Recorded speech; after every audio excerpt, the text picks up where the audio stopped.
দেশ জুড়ে চলছে বিশ্বের শ্রেষ্ঠ গণতন্ত্রের উৎসব।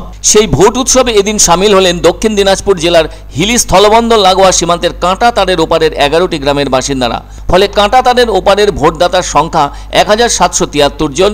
আবার কাঁটা তারের ওপারে হাড়িপুকুর গ্রামের ভোটদাতার সংখ্যা 350 জন। আর সীমান্ত লাগোয়া প্রায় 11টি গ্রামের বাসিন্দারা এদিন গণতন্ত্রের উৎসবে সামিল হলেন। আর এই ভোটাধিকার প্রয়োগ করতে পেরে তাদের সকলেরই ভালো লেগেছে। তারা যে ভারতের নাগরিক সেটা যেন এই উৎসবে সামিল হয়ে আরও একবার বুঝিয়ে দিলেন। তবে গণতন্ত্রের উৎসবের রং মশালের তো শেষ নেই। আর সেই সাথে বিভিন্ন রাজনৈতিক দলের রঙিন পতাকাগুলো উড়ে চলে পথ পথ করে, বয়ে চলে গণতন্ত্রের স্পর্শে দেশের হাওয়া।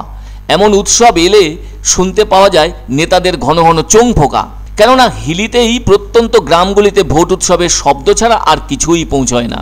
সেটাই দেখে দেখে আসছেন তারা প্রত্যেক ভোট উৎসবের সময়।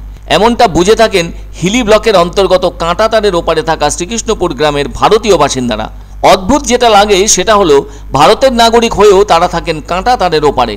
আরও আশ্চর্য লাগে কিছু ভোটার সীমান্ত এলাকায় থাকা বন্দুকের নজরদারি, কড়া চোখের দৃষ্টি আর শক্ত চোয়ালের হাজারো প্রশ্ন এড়িয়ে লোকসভা ভোটে অংশ নিয়ে প্রধানমন্ত্রী বাঁচতে আছেন। তা এদিনও এলেন আর নিজেদের সেই অধিকারও প্রয়োগ করলেন। দক্ষিণ দিনাজপুরের হিলিতে আছে 5টি গ্রাম পঞ্চায়েত আর বুথ রয়েছে 84টি। অন্যদিকে ধলপাড়া গ্রাম পঞ্চায়েতে 23টি বুথের মধ্যে একটি বুথ হলো শ্রীকৃষ্ণপুর। ফলে দক্ষিণ দিনাজপুর জেলার একমাত্র বুথটি রয়েছে কাঁটা তারের ওপারে।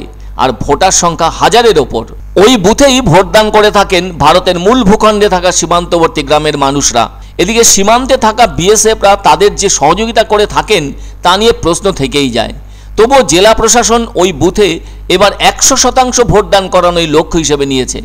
আর সেটা জানা যাবে ভোট গ্রহণ প্রক্রিয়া শেষ হবার পর। এই মুহূর্তে হিলির বিডিওর পদ হলো ব্লক রিটার্নিং অফিসার।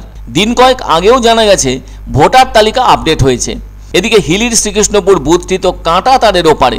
ফলে বিএসএফ ওই গেটে ভোটারদের পরিচয়পত্র দেখতে চাইবে। তবে এবার জেলা প্রশাসনের পুরো নজরদারি রাখা হয়েছে যাতে কোনো ভোটার যেন অহেতুক হয়রানির মুখে না পড়েন। এই বিষয়টি নিয়ে বিএসএফ এর সাথে জেলা প্রশাসনের বৈঠকও হয়েছে। ফলে এদিন কাঁটা তারের ওপারের বাসিন্দারা ভোট দিলেন নিজেদের ছন্দে। বছর কয়েক আগেও এখানে কোনো শিক্ষাঙ্গন ছিল না, আর ছিল না কোনো ধরনের বিদ্যুৎ সংযোগ। সেই জায়গা থেকে ভাবলে আজকের অসুবিধাজনক পরিস্থিতির সবটা না হলেও কিছুটা বদল হয়েছে। সেজন্য তৈরি হয়েছে স্কুল, আর বিদ্যুৎও প্রবেশ করেছে। বলে লাভ নেই, যেমন অবস্থাতেই থাকুক না কেন তবুও তো রাষ্ট্রনেতা বাঁচতে এদিন তারা তাদের গণতান্ত্রিক অধিকার প্রয়োগ করতে পারলেন, সেটাও কি কম? আগামীতে নিশ্চয়ই উন্নতির ক্ষেত্র আরও বদল হবে। তাদের বেছে নেওয়া রাষ্ট্রনেতাই হয়তো চোখ রাখবেন এখানে এমন অবহেলিত বন্দী জীবন থেকে তাদেরকে পুরোপুরি মুক্ত করে দিতে। ভালো লাগছে, প্রথম ভোট ভালো তো অবশ্যই লাগছে। কোনো সমস্যার মধ্যে নেই, কোনো সমস্যা মনেও হয়নি।